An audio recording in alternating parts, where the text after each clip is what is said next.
बकरे का गोश्त कुछ दिन बाद ज़रूर खा लिया करो। बूढ़े भी जवान रहेंगे। कब्ज़ हो जाए तो मक्खन में ज़ीरा डालकर खाओ, कब्ज़ दूर हो जाएगी। बैठकर दूध पीने से चर्बी कम हो जाती है।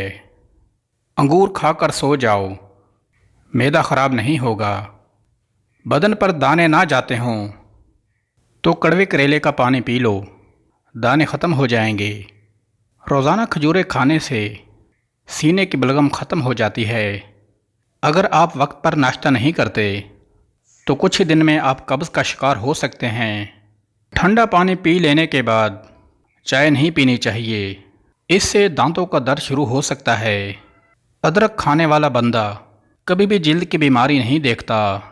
दुबला पतला होने के लिए लीमू पानी रोज़ाना पियो।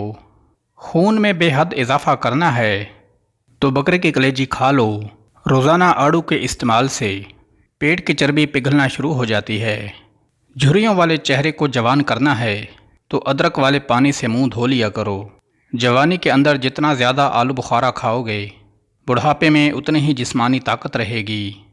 जिन लोगों को ज़्यादातर कब्ज़ रहती हो वो बड़ा गोश्त खाना बंद कर दें।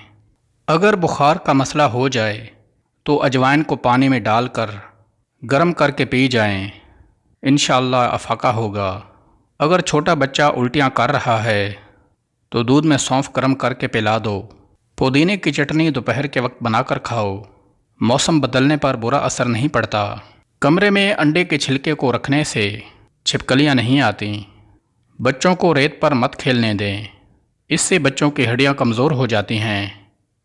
बाल ज़्यादा गिरते हों तो नारियल का पानी और जैतून का तेल मिक्स करके हफ्ते में 1 मरतबा लगाकर 3 घंटे बाद सर धो लें।